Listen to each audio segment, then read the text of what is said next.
Hi everybody, Bruce in here, and today we will be continuing with part 3 of my basic flight evaluation series of videos here. What we will be doing is emergency procedures.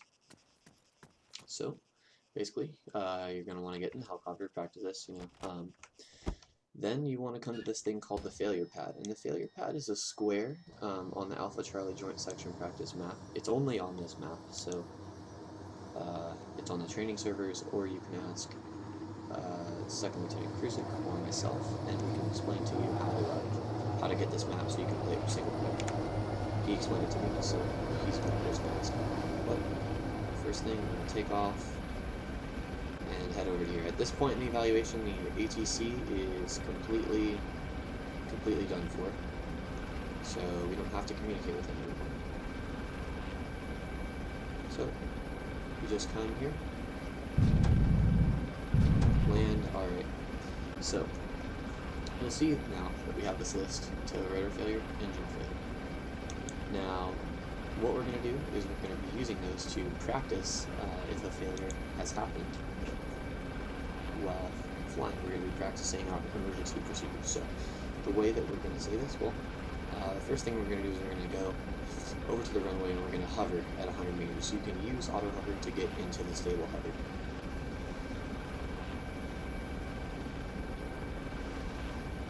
So, come right over the runway here, throw on auto hover,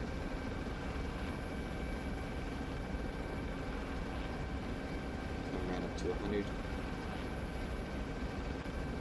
Alright, so we'll just let it stabilize here. Now, first thing that we're going to want to do, you're going to want to make sure that you're actually over the moon. Alright, so the correct procedure for this is as follows. You're going to have a failure. First, we're going to practice the instrument panel failure. That doesn't really come up much, but sometimes it'll make, if that happens, your heads-up display might go out. Things like that might happen, which I actually didn't know, but apparently it works. Alright, so you take auto hover off. Bam, instrument failure. Mayday, mayday, mayday, Buffalo 1 instrument failure over Telos Airfield, initiating emergency procedures. So right there, all we did was we stated the nature of our emergency, we stated our location and our call sign, then we stated that we were initiating emergency procedures. Very important thing, make sure that you state your location because emergency crews will be looking for you based off of this info. Alright, so we're going to come to the hover here, going to be right at about 100 meters, dead hover, going to take auto hover off. Now, engine failure. Mayday, mayday, mayday, Buffalo 1 engine failure over Telos Airfield, initiating emergency procedures.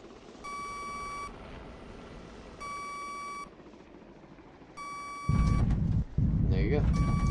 Now, the cool thing about this is go to repair all, and there you go. It's fully repaired. Now, if you hit a little harder, you might have to heal yourself. But you'll still pass as long as you don't blow up, even if you damage the helicopter.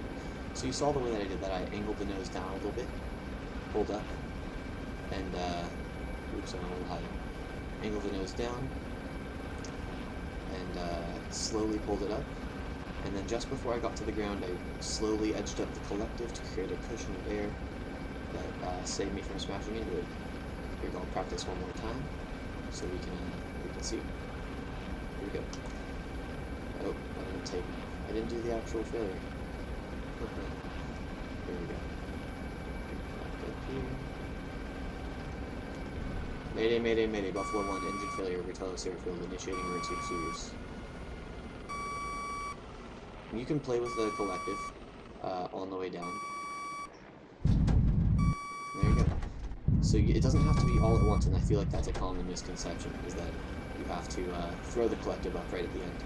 You can kind of feather it on the way down. If the helicopter's in an uncontrollable dive, it might help to kind of steady it out, but it's kind of hard to put into words what I did, but if you just kind of try to emulate what I did there, it'll work out.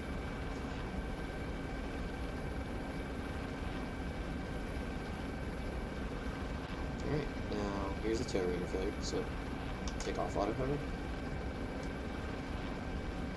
and then let it come to a complete full spin. Make your radio call. Mayday, mayday, mayday, Buffalo 1, tail rotor failure over Telos Airfield, initiate emergency procedures. So, it's gonna spin eventually more than this.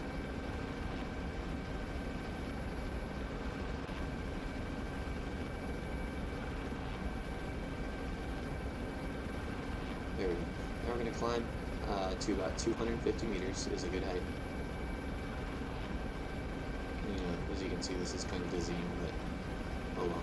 Now you drop collective fully, and you should eventually enter a slipstream. There we go. And now we have enough altitude to pull out of it. Right there. Now you want to maintain your forward airspeed because that's the only thing that's keeping the helicopter from not turning right now. So if you go below about 60 kilometers per hour, you're going to start to spin again. So you want to keep your airspeed up. At this point, Telos has already cleared you for your emergency landing. You're cleared for whatever runway you want and whatever approach you want. That's my understanding anyway. But so you head around. You want to line up. You know, it's obviously easiest to do it on the bigger runway. So that would be 04 right or 22 left. You want to maintain your speed as you come around here. But as soon as you get here, you want to start slowing. You want to maintain a really straight path and start slowing. Some people say take the wheel brake off. I usually don't, because I feel like I like to roll over when I do that. But, okay, so you just slow, stay right above the ground, and slow until the point that you just start to turn. Kind of angle your nose left a little, because the helicopter, I think it wants to turn right. There. And, well, almost spun it over, but there you go. And then you just go to repair all. And there it is. So, yeah, basically to go over that last one again in case it wasn't clear. You want to slow to about 60 kilometers per hour just above the runway. Touch down. You want to touch the tail rotor first. That'll help you reduce your speed. But other than that, yeah, you just touch down and try not to roll over. I hope this video has been helpful, and I'm always available to practice these maneuvers with anybody who wants to, so just let me know. Other than that, this has been Rufin, and next time for episode 4 we'll be back with the Derrida wire course, I believe it's called. Yes, which is right here. So, it's been a pleasure. See you next time.